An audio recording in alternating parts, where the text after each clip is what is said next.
우리가 지난 시간에 니케아 신조를 개괄적으로 살펴보았죠. 오늘은 이제 그 중에서 특별히 쟁점이 되었던 그 내용을 함께 나누도록 하겠습니다. 그 쟁점이라고 하는 게 어떤 것이었어요? 그렇죠. 예수님이 참 하나님이냐 아니냐, 이게 바로 쟁점이었다 했습니다. 우리가 니케아 신조는 익숙하지 않으니까 오늘 다시 한번 전문을 읽어보겠습니다. 자, 보시면 제가 읽을게요.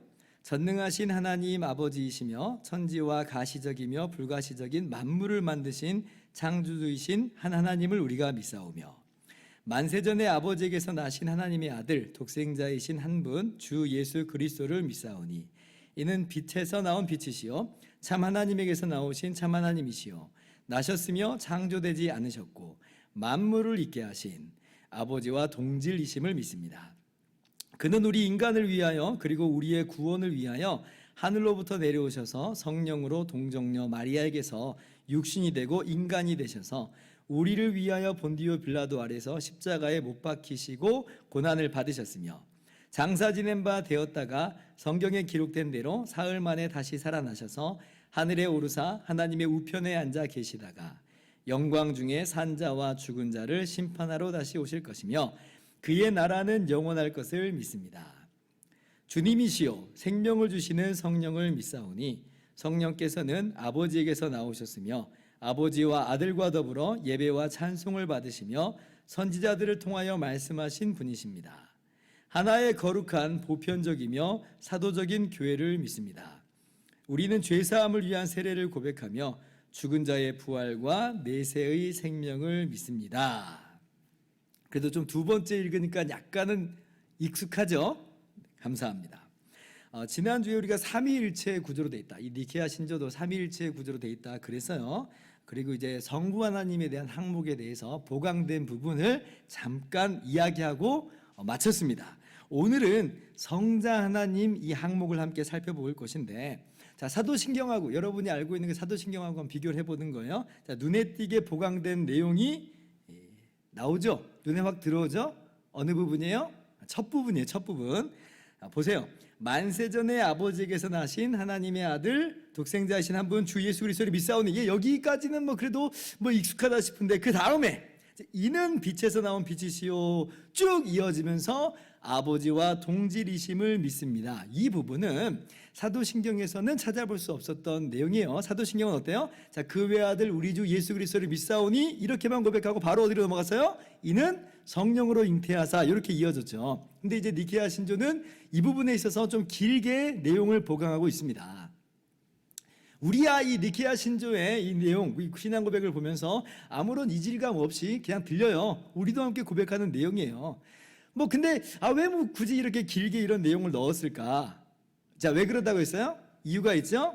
자, 니케아 회의에서 이단으로 정죄된 아리우스라는 그 사람 때문에, 그들의 주장, 그의 주장이 아리우스뿐만 아니라 그 당시에 광범위하게 잘못된 주장이 퍼져 있었기 때문에 이 부분을 분명하고도 확실하게 성경적으로 기록을 해놓은 거다 라고 하는 것입니다. 제가 그래서 아리우스의 주장, 이단자인 이 아리우스의 주장을 한번 제가 가져와 봤어요. 참고라고 지금 써 있죠. 보세요. 이게 아리우스의 주장이에요. 너무 황당해요. 보세요. 창조주 하나님이 성자를 만드셨도다. 이거부터 정말 기가 막히죠. 만물의 처음이 창조되었고 하나님은 성자를 입양하여 그 스스로 진행하게 하셨도다. 그러나 성자의 본질은 성부의 본질과는 동떨어진 것이니 성자는 성부와 동일하지 아니하며 동일한 본질을 갖고 있지 아니하도다. 하나님은 지혜가 충만하신 성부이시며 성자는 성부의 신비를 가르치는 분이시니 거룩한 삼위의 각 위는 동일한 영광을 공유한 것은 아니로다. 진짜 말도 안 되는 이야기를 이 아리우스가 지금 하고 있습니다. 아리우스가 뭐라고 말해요? 성자 예수님에 대해서 만들어진 분이라 그렇게 말해요.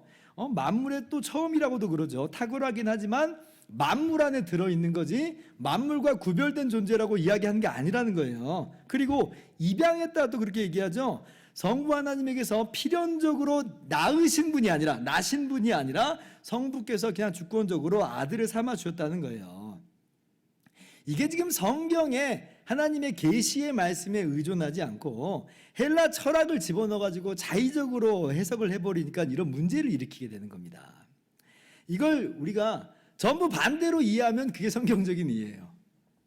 근데 아리우스는 성경적인 그런 내용을 가지고 헬라 철학과 결합시켜 가지고 자의적인 해석을 하기 시작하는 거죠. 그래서 아리우스에 따르면 성자는 성부와 같은 본질이 아니다. 동일한 하나님의 본질이 아니라는 거예요. 동일한 영광 아니에요. 오직 성부만이 참 하나님이시다. 이게 아리우스의 주장이었어요. 한마디로 삼위일체에 안 믿은 겁니다. 자기 마음대로 해석을 한 거예요.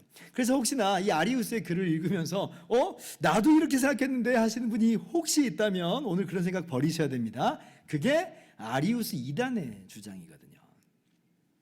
여기에 대해서 니케아 신조가 뭐라고 분명하게 못을 박아요? 예수님은 만들어진 분 아니라는 거예요. 그래서 뭐라고 말해요? 자, 예수님은 한번 여러분도 니케아 신조 그 내용을 보세요. 나셨으며 창조되지 않으셨다 그러죠? 나신 분 맞아요. 그러나 창조되지 않으셨다. 그러니까 나셨다라고 하는 그 의미가 만들어졌다라고 하는 그 의미가 아니라고 하는 거예요. 자, 만물의 처음? 아니다. 만물을 있게 하신 아버지와 동질이시다. 이게 무슨 말이냐면요. 좀 더 풀어서 보면 성자가 만물을 있게 하셨다 이 말이에요. 성자는 성부와 동질이시다. 이렇게 풀었을 수가 있어요. 그러니까 성자께서 만물을 창조하셨다 하시니 그 만물 안에 들어가 있지 않는 거죠. 아들로 입양됐다? 아니에요. 만세전에 아버지에게서 나신 하나님의 아들이시다. 만세전에입니다. 성자께서 아들이 아니신 때가 있지 않았다요. 다시 한번 성자께서 아들이 아니신 때가 있지 않았다. 성자 하나님은, 성자 예수님은 영원 전부터 아들이셨어요. 어느 한 시점에 아들이 되신 게 아니라는 겁니다. 여러분, 아버지라고 하는 그 말도 한번 생각을 해보세요. 무슨 말이에요? 낳으셨으니까 아버지예요. 그러면 성자가 안 계신 적이 있었다. 이 말이 그럼 무슨 말도 돼버리냐면 성부가 성부 아니신 적이 있었다 이런 말이 됩니다. 그러니까 성부 하나님마저도 부정하는 거예요, 사실은. 그러니까 이건 말도 안 되는 거예요. 입양되었다 말도 안 해요. 성부는 영원히 낳으신 거예요. 성자는 영원히 나신 거예요. 그래서 성부 하나님께서 보자 아들을 낳아야지 하고 낳으신 거 아니에요. 아들을 낳을 수도 있고 안 낳을 수 있었는데 낳으셨다 이거 아니라는 말이에요. 성부는 성부의 본성으로부터 필연적으로 아들을 낳으시는 거예요. 그러니까 본성상 낳으실 수밖에 없어요. 이게 성부의 어떤 주권적인 어떤 선택의 결과가 아니라는 거예요. 만약 그러면 성자는 성부보다 열등한 게 맞거든요. 근데 그런 거 아니라는 거죠.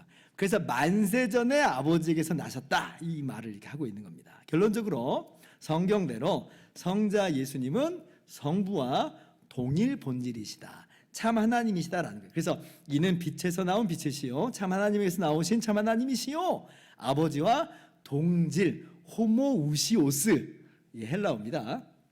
동일 본질이라는 뜻이에요. 동질이심을 믿습니다. 자, 그러면 성경을 보면서 우리가 니케아 신조의 고백을 하나하나 따라가 보자고요. 자, 성자 예수님이 동일하신 참 하나님이심을 가르쳐 주신 성경 말씀드립니다. 먼저 성자 예수님은 영원 전에 나신 하나님이심을 우리가 성경에서 분명히 찾아볼 수 있죠. 요한복음 1장 18절 같이 한번 읽어볼까요? 시작.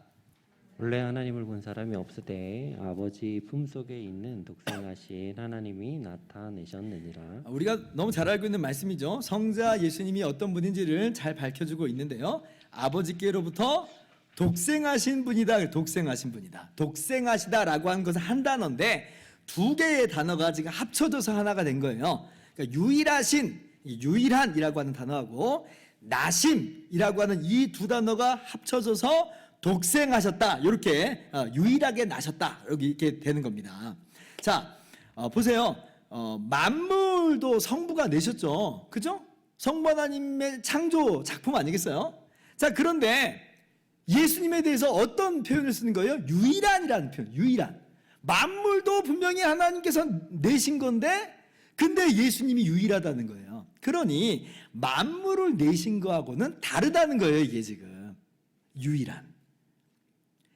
자, 그리고 예수님 나신 것 맞지만 나셨지만 그러나 다시 한번 얘기해요. 만들어졌다거나 그래서 하나님이 아니라거나 혹 하나님보다 열등하거나 하는 그런 오해를 제거하기 위해서 바로 성경이 이어서 뭐라고 말해요?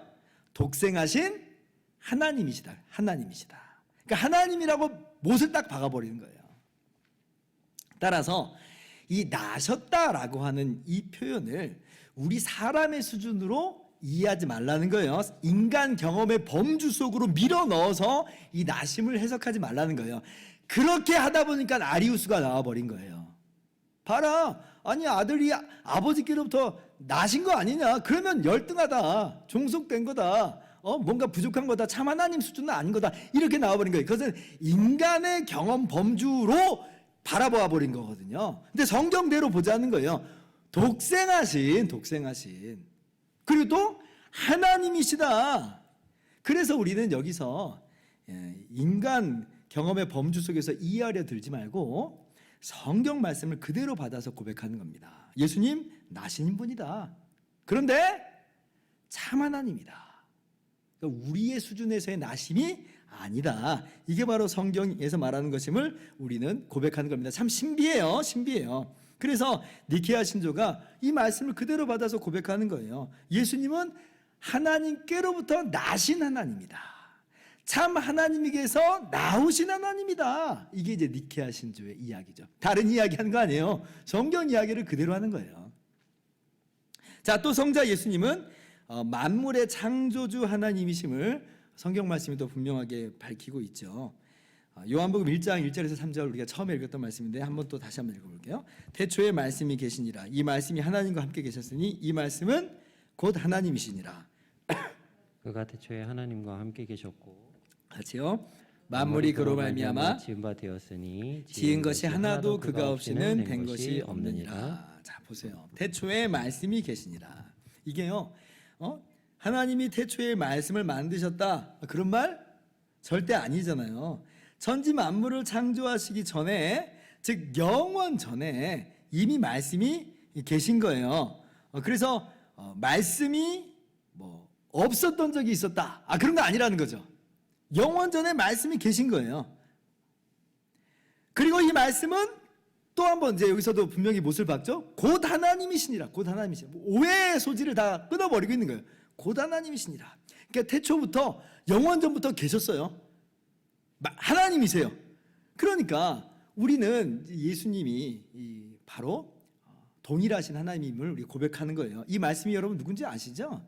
요한복음 1장 14절에 말씀이 육신이래요. 우리 가운데 거하심에 우리가 그 영광을 보니 하나님의 독생자의 영광이요 은혜와 진리가 충만하더라. 예수님에 대해서 이야기하는 거잖아요. 그래서 오해의 소지가 없어지는 거예요. 자, 그래서 말씀 하나님은 영원 전부터 하나님과 함께 계신 하나님이다. 이것을 이제 사도 요한이 성령의 감동으로 계속해서 겹쳐 쓰면서 반복하고 있어요. 그리고 보세요. 말씀 하나님으로 말미암아 만물이 지은 바 되었다. 그러니까 말씀이 만물의 창조자로서 함께 지금 높임 받고 있는 거죠. 그러니까 성부 하나님만 세상을 창조하신 게 아니고 성자 하나님도 말씀도 만물의 창조자로서 언급이 되고 있어요. 그러니까 창조는 삼위일체 하나님의 사역이에요. 그러므로 보세요. 성자 하나님이 말씀이 만물을 창조했어요. 그러면 만들어진 그 만물 안에 들지 않았다는 말입니다. 만물과 구별된 분으로서 만물을 만드신 분이다. 이 말이에요. 지금 사도 요한이 지금 쓰고 있는 이 성경 말씀, 성령의 감동으로 쓰신 말씀이 그거예요. 고린도전서에서는 보다 명시적으로 이 말씀을 밝혀줍니다. 고린도전서 15장 27절 같이 읽어봅시다. 시작. 만물을 그의 발 아래 두셨다 하셨으니 만물을 아래에 둔다 말씀하실 때 만물을 그의 아래에 두시니가 그 중에 들지 아니한 것이 분명하도다. 자, 여기서 만물의 의미가 무엇인지를 잘 이야기해주고 있죠. 만물은 피조된 모든 것이에요. 자, 그런데 예수님은 그 만물 안에 들지 않으신 게 분명하다라고 이야기하잖아요. 만물 안에 들지 않았다는 거예요. 그래서 사실 이게요, 자신도 만물 안에 들어가 있는 것인데 자신을 뺀 만물을 창조했다 이런 뜻 아니라는 겁니다. 그런 뜻 아니라는 거예요. 아리우스 주의자들은 그렇게 읽고 싶어 하는 거예요. 자신을 뺀 만물을 창조하셨다 이렇게 읽고 싶어 해요. 근데 바울 사도께서 성령의 감동으로 마찬가지로 그런 생각을 근본적으로 차단하고 있죠. 차단하는 거예요. 성자 예수님은 근본적으로 피조된 모든 만물과 구별되신 분이다. 그래서 니케아 신조가 이걸 그대로 받아서 고백하고 있는 거죠. 그래서 니케아 신조가 어렵다, 딱딱하다, 생소하다. 아니 그렇지 않고요. 성경의 이야기예요. 성경 계시에 우리는 의존하겠다 이 말입니다. 어떤 철학계, 어떤 헬라 철학의 그런 것들로 이것을 재단하려 들지 말고 말씀이 말하는 거 그대로 보겠다. 이 말씀과 저 말씀 우리는 조화롭게 해석하겠다. 하나님 한 분이시다. 하나님 세 위격으로 계시다. 하나이심에서 셋이다. 다 받겠다는 거예요. 우리는 다 받겠다는 거예요. 그래서 우리는 삼위일체를 고백하는 거예요. 근데 헬라 철학은 하나면 하나고 셋이면 셋이지 무슨 하나임에서 셋일 수 있느냐 이렇게 나왔던 거거든요. 거기에 물들어 버리면서 나오기 시작한 것들이 이러한 헛된 사조들, 아리우스주의자들, 양태론자들 이런 사람들이 나오게 된 것입니다. 자, 그럼 여러분 좀 궁금한 게 있을 수 있어요. 근데 성경 다른 구절을 보면 예수님이 만물보다 먼저 나신 분이라는 그런 표현도 나오잖아요. 예, 아리우스주의자들이 이 구절, 이런 구절들을 가지고 또 이제 자신들의 주장의 정당성을 이야기한 게 있어요. 그러니까 아리우스주의자들이 전혀 성경 없이 그냥 이야기한 것만은 아니었습니다. 자, 그러면 그게 무슨 의미인지를 한번 우리가 볼 필요는 있어요. 골로새서에 나와요. 자, 먼저 나신 이라고 하는 표현인데 골로새서 1장 15절부터 18절 보세요. 예수님에 대해서 하는 말이에요. 그는 보이지 아니하는 하나님의 형상이요 모든 피조물보다 먼저 나신 이니. 자, 모든 피조물보다 먼저 나신 이다. 자, 그래요. 17절에도 다시 한번 반복이 되고 있죠. 그러니까 언뜻 혼란스럽게 좀 보일 수가 있단 말입니다. 만약에 여러분 이 먼저 나신이라고 하는 표현을 시간적인 표현으로 이해해버리면 마치 피조물 중에 최초 이렇게 이해해버릴 수가 있어 버립니다. 그러면 예수님이 피조물의 범주 안으로 들어가 버려요. 그러니까 시간적으로 먼저 났다 이렇게 표현하면 피조물 중에 하나가 되는 거예요. 자, 그런데 우리가 아까 읽은 말씀들과 완전히 조화롭게 우리가 해석을 해야 되잖아요.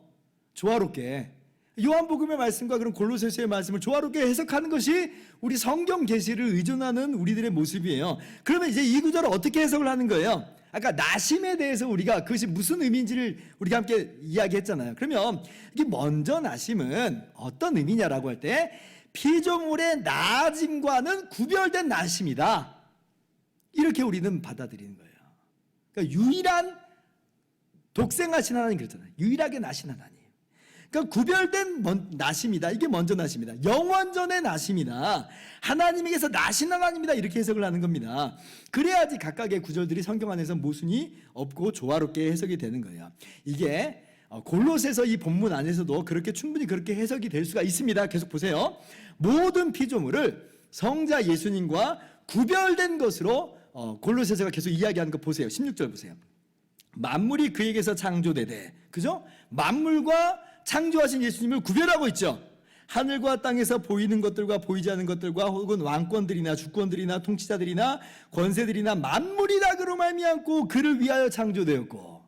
그러니까 지금 먼저 나셨다라고 할 때에 이것이 만물 중에 하나로서 나셨다는 말이 아니라고 하는 것을 예수님으로 말미암아 만물이 창조됐음을 계속 이야기하고 있는 거예요. 아까 고린도전서 우리가 15장 27절에 우리가 이야기를 한 거잖아요. 17절에 또한 그가 만물보다 먼저 계시고 계속해서 만물하고 예수님을 구별하고 있죠. 만물이 그 안에서 함께 섰느니라. 그래서 예수님을 만물 중에 한 분으로서 만물 중에 처음으로서 지금 이야기하는 그런 배경 속에서 이야기를 하고 있는 게 아니라고 하는 거예요. 그런 식으로 먼저 나신 이라고 하는 표현을 해석하지는 말라는 거예요. 지금 골로새서 자체도 보여주고 있어요. 자, 뿐만 아니라 자, 이 먼저 나셨다라고 하는 이 표현이 단순히 시간적 표현이 아니라고 하는 것을 우리가 알 수 있는 것은 그 다음에 다시 한번 바울 사도가 먼저 나신 이라고 하는 표현을 씁니다. 언제 쓰냐면 예수님의 부활을 말씀하실 때 죽은 자들 가운데서 먼저 나신 이다 이 단어를 한번 더 써요. 이 단어를 보면 아, 그렇구나. 예수님의 이 먼저 나심이라는 것이 결코 시간적인 의미가 아니라는 것을 우리가 아는 거예요. 18절 보세요. 자, 그는 몸인 교회의 머리이시라. 그는 근본이시요 죽은 자들 가운데서 먼저 나신 이이니 이는 친히 만물의 으뜸이 되려 하심이요. 예수님께서 먼저 나셨다. 죽은 자들 가운데서 먼저 나셨다. 여러분 이것을 단순히 시간적으로 먼저 나셨다라고 하는 그런 단순한 개념으로 이해하지 마세요. 그것보다 훨씬 크고 깊고 넓어요. 자, 보세요. 먼저 나셨는데, 즉 먼저 부활하셨는데 그게 만물의 으뜸이 되시기 위함이다. 이게 연결이 돼요? 먼저 나는 거하고 으뜸되는 거하고 무슨 연관성이 있어요? 이 으뜸되는 게 무슨 올림픽에서 1등한 거 제일 빨리 달려간 사람에게 달린 사람에게 주는 금메달 같은 거예요? 그런 거 아닌 것 같죠? 예수님이 그래봤자 무슨 의미가 있어요? 무슨 의미가 있어요? 그게 무슨 으뜸이고 무슨 의미가 있느냐는 거예요. 여러분, 우리가 우리 성도들의 부활을 생각할 때 예수님 첫 번째, 우리 두 번째, 세 번째 그런 단순한 그런 대등한 시간적 순서의 부활 개념 뛰어넘어야 됩니다. 물론 우리의 부활이 시간적으로 그런 순서를 갖고 있는 건 맞지만 그 이상의 의미를 제가 말씀드리는 거예요. 어떤 의미냐라고 할 때에 고린도전서 15장 20절 보면 예수님의 부활이 부활의 첫 열매다 그래요. 부활의 첫 열매다. 근데 그게 시간적 순서의 이 첫 열매라는 게 아니라 그 예수님의 부활 안에서 우리도 부활한다는 거예요. 그러니까 주님은 첫 번째 떨어져서 우리 두 번째 이런 식이 아니라 주님이 그 첫 열매가 되시고 우리의 부활은 주님 안에서 부활하는 거다. 주님과 연합하여서 부활하는 거예요. 그래서 21절 고린도전서 15장 21절에 사망이 한 사람으로 말미암았으니 죽은 자의 부활도 한 사람으로 말미암는도다. 아담 안에서 모든 사람이 죽었어요. 그죠? 아담이 첫 열매예요. 근데 아담 첫 번째, 우리 두 번째 이런 식이 아니에요. 아담 안에서 다 죽어버린 거예요. 마찬가지로 예수님 안에서 다 사는 거예요. 예수님 안에서. 그게 첫 열매의 의미예요. 단순히 시간적 의미만이 아니라 우리와 대등한 수준에서 첫 번째, 두 번째, 세 번째 그런 수준의 부활이 아니라 우리의 부활은 오직 예수님의 부활과 연합하여 부활하는 것이고 예수님 안에서 부활하시는 거예요. 예수님 떠나서는, 예수님 없이는 부활이 없어요. 그게 첫 열매예요. 그게 먼저 나신 이야라고 하는 그런 의미 속에서 함께 밝혀지고 있는 거죠. 그래서 예수님의 부활이 만물의 으뜸이 되는 거예요. 으뜸이. 그러니까 으뜸이 이해가 되죠. 예수님의 부활, 예수님의 먼저 나심 안에서만 모든 것이 서게 되는 것이구나. 만물이 그 안에서만 설 수 있는 거예요. 그래서 머리라고도 하고, 그죠? 또 근본이다라고 하는 표현을 쓰는 거예요. 단순히 시간적이라고 한다면 이런 표현을 못 쓰는 겁니다. 시간적인 개념을 넘어서 있다는 거죠. 단순히 시간상의 나열이 아니라고 하는 거예요. 그래서 먼저 나셨다라고 하는 표현이 시간 순서가 아니다. 이걸 제가 강조해서 제가 말씀드리고 있는 겁니다. 이 정도만 하면 먼저 나셨다라고 하는 표현을 우리가 이해할 수가 있죠.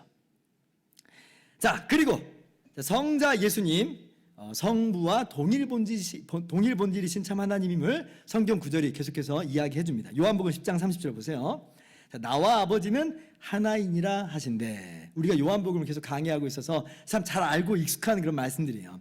요한복음에서 보여주는 예수님의 이 모습은 정말 놀라움 그 자체입니다. 다른 복음서들에서는 간접적으로 예수님이 드러내긴 하셨어요. 중풍병자의 병을 고쳐주시기 전에 소자야 내 죄사함을 받았느니라.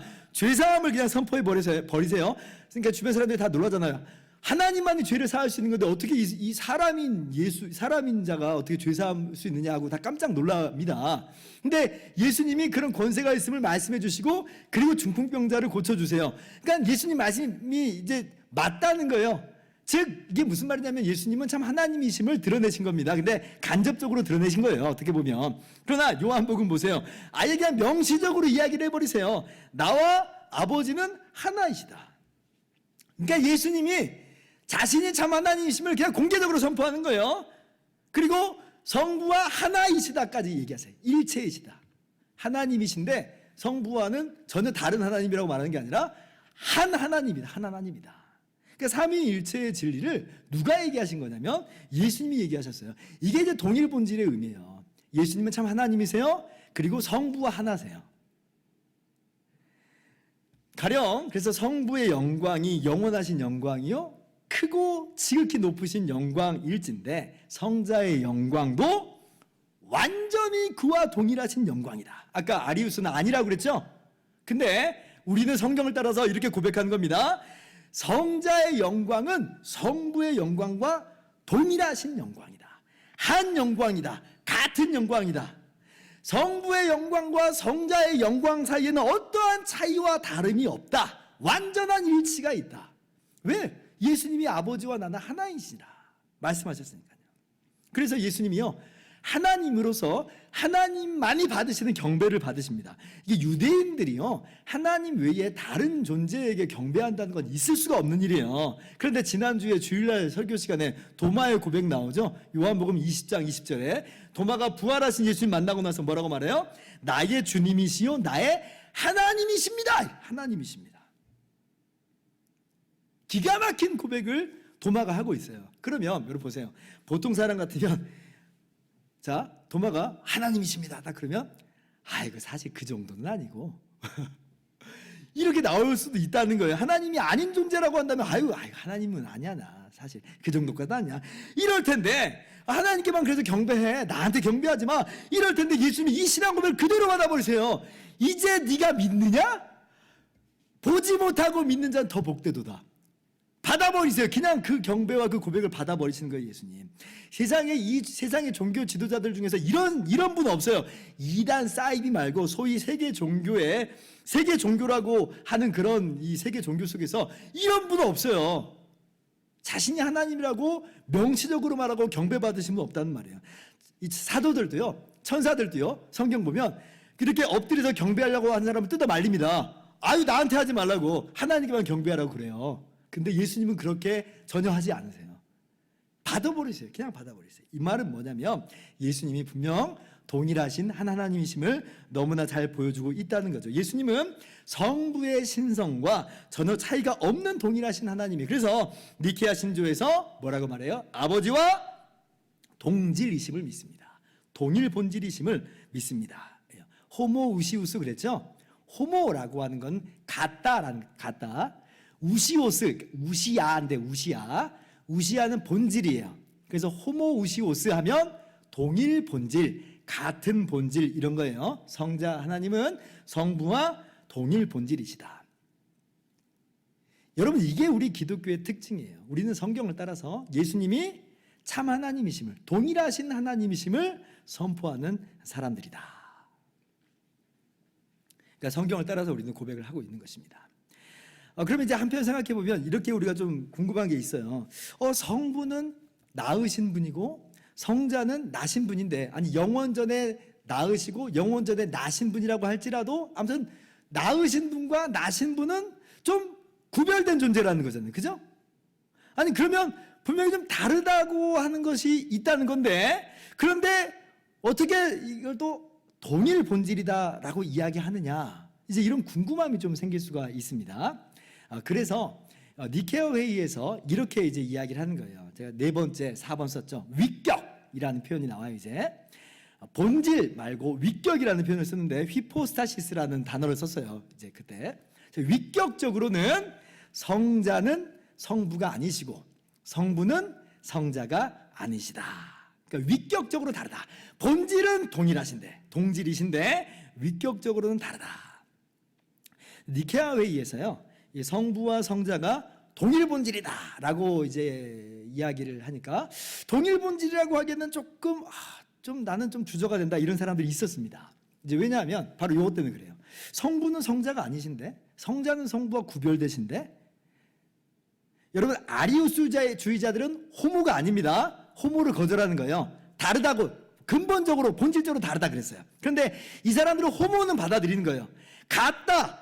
근데 같은데 성부는 성자가 아니고 성자는 성부가 아닌데 다른 부분도 있는데, 그래서 이 니케아 회의 당시에 이 사람들은요 호모이우시오스를 얘기해요. 호모우시우스는 동일 본질인데 호모이우시오스는 뭐냐면 이자가 들어가잖아요. 그러니까 유사 본질이다 이렇게 이야기합니다. 유사 본질이다.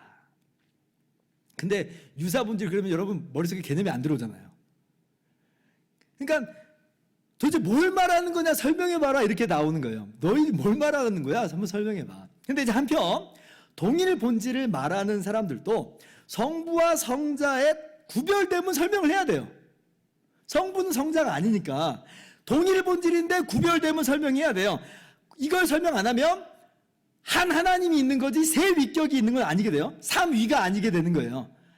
완전히 똑같으면 그냥 한 하나님만 되니까. 그래서 이걸 설명을 이제 양쪽에서 다 해야 되는 문제가 생겼죠.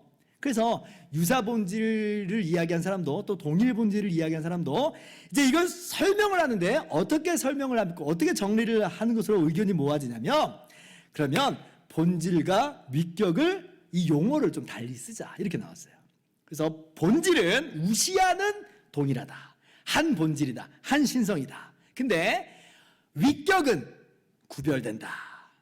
신성으로는 동일하신데 위격적으로는 다르시다. 그러니까 위격은 근데 본질이 아니다. 이렇게 나오죠. 위격은 본질이 아니다. 그래서 니케아 회의에서 본질과 위격을 그렇게 용어를 구별해서 쓰는 것으로 정리를 했어요. 그래서 호모 이우시우스를 얘기하는 분도 결국 호모 우시오스를 받아들이는 것으로 정리가 된 겁니다.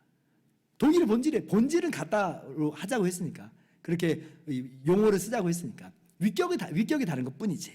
그래서 니케아 회의에서 이 동일 본질이 확정이 됐고 위격으로는 성부는 성자가 아니고 성자는 성부가 아니다. 구별된다. 이렇게 나온 거죠. 그래서 삼위일체 교리가 그렇게 니케아 회의에서 선포가 된 것입니다. 정리를 하자면 한 신성이 있으며 세 위격으로 존재하신다. 여러분 이거는 지구상에 어디에도 없는 내용이에요. 어디에도 없는 내용이에요. 어디에서도 찾아볼 수가 없어요. 오직 성경에서 말해주는 거예요. 성경에서. 그래서 우리는 이 성경의 말씀을 그대로 받고 그대로 고백하는 것이다 하는 것입니다. 삼위일체에 대해서 다음 주에 성령에 대해서도 나오니까 그러면 삼위일체를 잘못 이해하는 것에 대해서는 다음 주에 한번 이야기를 나누도록 할게요. 오늘은 이 정도로만 정리를 해도 되겠습니다. 자, 그러면 이제 그 외에 또 성자 하나님에 대한 항목에서 보강된 내용들 잠깐만 살펴보고 우리가 함께 기도하는 시간을 갖도록 하겠습니다. 자, 어떤 내용이 또 보강됐냐면 2번 보세요. 자, 성자 예수님의 성육신과 십자가 부활이 우리의 구원을 위한 것임을 이 내용이 보강됐어요.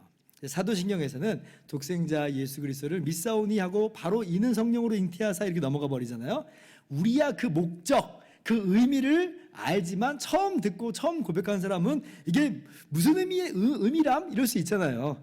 근데 이제 니케아 신조는 예수님의 성육신과 십자가 부활의 목적, 그것의 의미가 무엇인지를 분명히 밝혀줘요. 그는 우리 인간을 위하여 그리고 우리의 구원을 위하여 하늘로부터 내려오신 것이다. 단순히 예수님의 성육신과 십자가 부활이 모범 아니라는 거예요. 대속이라는 대속. 우리의 구원을 위한 것이다. 그런 의미에서 니케아 신조는 오늘날도 굉장히 유용합니다. 왜냐하면 오늘날 어떤 기독교인들이 있냐면 예수님이 참 하나님인 걸 안 믿는 기독교인들이 있어요. 예수님의 십자가를 그냥 모범적인 희생으로 이야기하지 이런 대속으로 구원을 위한 것이다 이렇게 말 안 해버리는 거예요. 자유주의 신학자들이 막 그런다고 했잖아요. 이 니케아 신조를 다 지금 부인하고 있는 존재들이에요. 이 사람들은 이단들이에요. 사실 이단들. 우리가 뭐 학자라는 그런 타이틀 속에서 이제 그냥 뭐 그러려니 하는 것처럼 생각은 하지만 아니에요. 굉장히 위험한 사람들입니다. 조심해야 되는 거 조심해야 돼요. 근데 니케아 신조가 분명하게 잘 보여주고 있죠. 또 보세요. 어떤 내용이 보강됐어요? 자, 심판 이후에 주님이 통치하시는 영원한 하나님의 나라가 있음을 분명히 니케아 신조가 밝혀줍니다. 자, 사도신경에서는 저리로서 산자와 죽은 자를 심판하러 오시리라 하고 끝나잖아요. 근데 니케아 신조 보세요. 그 이후에 주님이 통치하시는 영원한 하나님의 나라를 분명하게 이야기해요. 그의 나라는 영원할 것을 믿습니다. 참 탁월하죠. 굉장히 탁월해요. 우리는 이제 부활, 생명, 천국, 영생, 우리가 뭐 다 그런 건 아닌데 어떤 분들이냐면 이런 것들을 뭐 놀이동산 수준으로 생각하시는 분들이 있어요. 또 개인적 차원의 어떤 구원으로 국한시켜 버리는 분들도 있단 말이에요. 그런데 니케아 신조가 그렇게 이야기하지 않아요. 성경을 따라서 그 나라는 하나님이 통치하시는 나라예요. 하나님의 통치가 완전히 드러나고 구현되는 그런 나라예요. 영원히 다스리세요. 그러니 그 나라는 모순도 없고 부조리도 없어요. 단순히 놀이동산이 아니라 하나님이 통치하시는 나라다. 우리가 기대하고 소망한 나라가 바로 그런 나라입니다. 우리는 놀이동산 들어가는 거 아닙니다. 하나님의 나라로 들어가는 거예요. 하나님의 나라로. 그리고 보세요. 개인적인 차원의 그런 나라가 아니죠. 하나님의 나라. 새하늘과 새 땅이잖아요. 새 창조예요. 만물이 회복돼 버린 거예요. 그러니까 이 구원의 스케일이라고 하는 게 단순히 우리 개인적 차원에서의 구원이 아니라 만물이 새롭게 되는, 만물이 회복되는 그런 구원임을 니케아 신조가 잘 보여주고 있다. 그래서 니케아 신조는 굉장히 탁월합니다. 좀 분량이 길어서 우리가 좀 낯설다 뿐이지 사실은 사도신경의 내용을 더 풍성하게, 더 명백하게 잘 보여주고 있는 것이다라고 하는 것을 여러분이 아시면 되겠습니다. 자, 그럼 이제 정리를 합시다. 오늘 중점적으로 다룬 내용이 어떤 내용이냐면 예수님은 참 하나님이시다, 동일 본질이시다, 하나님과 동일 본질이시다 하는 거예요. 그러나 위격적으로는 성부와 구별되신다예요. 여러분, 그러면 예수님이 참 하나님이신 게 왜 이렇게 중요한가 한번 생각은 해봐야겠죠. 왜 이렇게 중요한가? 뭐 아리우스든 뭐 아니든 뭐 이것저것 다 그냥 그대로 그냥 뭐 그러려니 하고 받아들이면 안 되나요? 안 돼요. 안 돼요. 왜 안 돼요? 왜? 예수님이 참 하나님이 아니게 되면, 그러면 우리가 하나님을 향해 지은 죄, 하나님의 그 공의를 누가 만족시킬 수 있으며 그 죄값을 누가 대신 치루어줄 수 있느냐의 문제가 나와버려요. 천사장 수준이 제가 갚을게요, 제가 대신 지불할게요, 이렇게 말할 수 있겠어요? 그러면 하나님이 하나님의 공의의 수준에서 네 주제나 알아라 라고 얘기할 거예요. 어떻게 감히 천사장 주제에 하나님의 공의를 내가 만족시킬 수 있다고 그럴 수 있어요? 하나님을 향한 범죄를 제가 다 그냥 무마시킬 수 있습니다. 어떻게 그럴 수가 있어요? 안 되는 거예요. 예수님이 참 하나님이셔야만 그 십자가 대속, 우리를 죄를 향한 대속이 효력이 있어요. 하나님의 공의가 만족되는 것이고 우리의 모든 죄값이 완전하게 치러지는 거예요. 그게 가능한 이유는 예수님이 하나님이셔야만 해요. 그래서 정통주의자들이 양보할 수가 없었던 거예요. 이거를 예수님이 하나님이 아니라고 말도 안 되는 소리 하지 마라. 그러면 우리의 구원이 날아가 버리는데요.